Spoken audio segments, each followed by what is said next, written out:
Taking time for your local farm news week in review here on AM 960 KLTF. This week in farm news, the Minnesota Department of Agriculture this week awarded Minnesota $8 million to increase the number of flex fuel pumps in the state. Minnesota is one of 21 states to receive grants through the USDA's Biofuel Infrastructure Partnership. The Department of Agriculture matched this federal support with funding and an in-kind contributions from a coalition including the Minnesota Corn Research and Promotion Council, the American Lung Association in Minnesota, the Minnesota Biofuels Association, Minnesota's ethanol plants, and participating service stations. These grants are good news for our state. This funding will help Minnesota install additional flex fuel pumps at gas stations statewide, this according to Lieutenant Governor Tina Smith. This is a win-win, providing consumers choice at the pump while supporting Minnesota farmers. In Minnesota, the USDA grant and matching contributions are projected to assist with the installation or retrofit of 620 pumps and related equipment. Grant funds are estimated to support up to 165 retailers in the state. We at the Department of Agriculture are humbled by the confidence the USDA has placed in us with this grant award. We look forward to managing this fund and to match contribution to achieve the best investments to expand ethanol fuel choice in the state, said Minnesota Agriculture Commissioner Dave Fredrickson. Nationally, the USDA grant is expected to more than double the number of stations that offer intermediary ethanol blends, such as E15 as a gasoline for vehicles 2001 and newer, and higher blends for flex fuel vehicles such as E30 and E85. Before the USDA grant funding, coalition investments in the past 2 years have resulted in more than 40 Minnesota stations installing about 120 flex pumps that dispense a combination of high ethanol blends for flex fuel vehicles and E15 gasoline as well as E10 regular gasoline. Minnesota is a national leader in ethanol fuels development with nearly 300 E85 retailers throughout the state. The U.S. Department of Agriculture announced this week that nearly one half of the 1.7 million farms that signed up for either the Agricultural Risk Coverage, ARC, or Price Loss Coverage, PLC programs will receive safety net payments for the 2014 crop year. The ARC PLC programs primarily allow producers to continue to produce for the market by making payments on a percentage of historical base production, limiting the impact on production decisions. Nationwide, 96% of soybean farms, 91% of corn farms, and 66% of wheat farms elected the ARC county coverage option. 91% of long grain rice and peanut farms and 94% of medium grain rice farms elected the PLC option.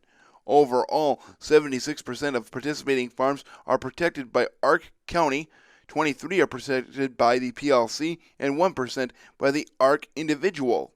For data about other crops as well as state-by-state program election results, the final PLC price and payment data, and other program information, including frequently asked questions, you should visit fsa.usda.gov/ARC-PLC.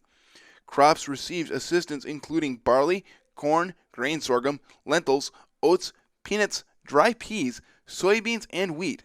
In the upcoming months, disbursements will be made for other crops after marketing year average prices are published by the USDA's National Agricultural Statistics Service.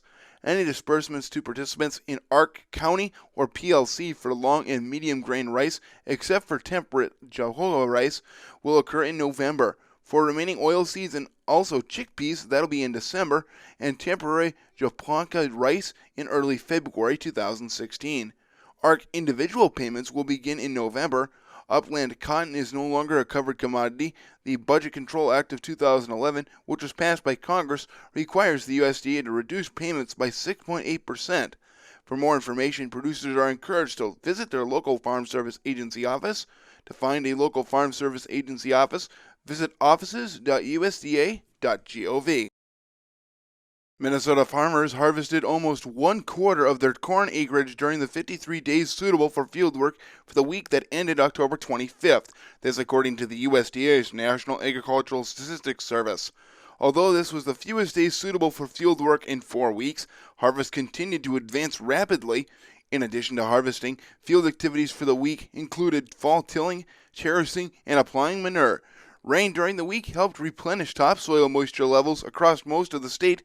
Topsoil moisture supplies were rated at 3% very short, 22% short, 73% adequate, and 2% surplus.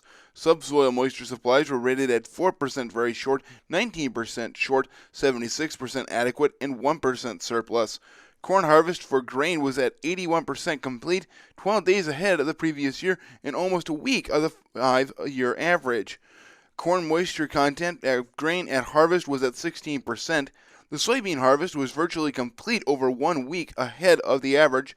95% of the sunflower acreage has been harvested, 3 weeks ahead of last year and almost 3 weeks ahead of the average.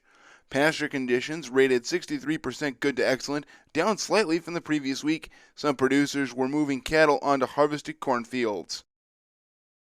The leaders of the Senate Ag Committee said this week that they are close to agreement on legislation that would reauthorize child nutrition programs, providing some pertinence for higher school meal standards developed by the Obama administration.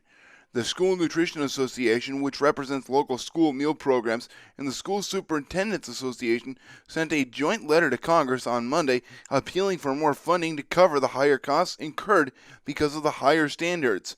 The Healthy Hunger-Free Kids Act, which was authorizing the administration to increase nutrition standards, expired on September 30th. Average corn and soybean budgets for cash-rented farmland will be unprofitable in 2014, this according to projections based on currently available input costs and market prices. To assist agricultural landowners, renters, agribusiness professionals, and others, the University of Minnesota Extension and its educators will be presenting 44 workshops throughout the state during November and December.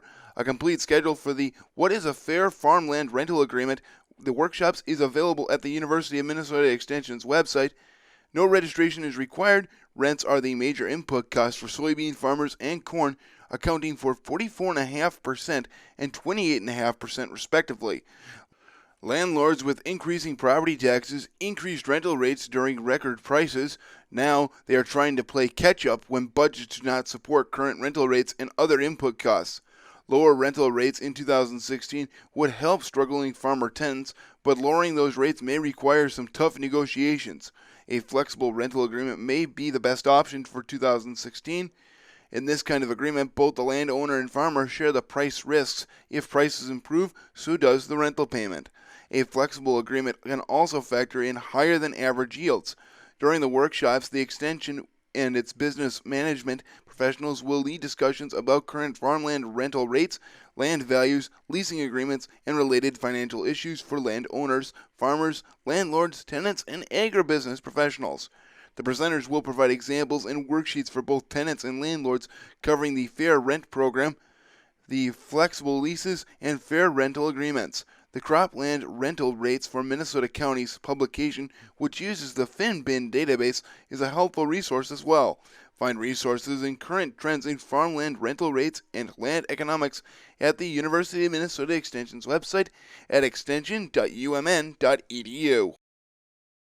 As expected, a World Health Organization body on cancer research Monday has labeled red and processed meat consumption as potentially leading to colorectal, pancreatic, and prostate cancers.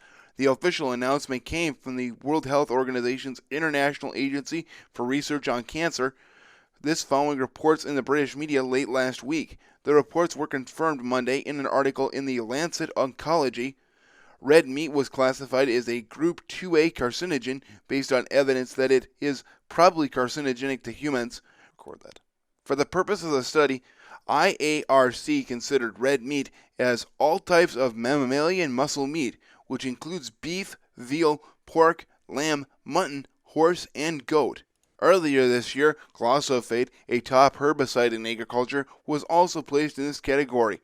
According to the IARC, there are 75 agents in this category, which includes diazinon, an insecticide used in fruit production, and the occupation of being a hairdresser.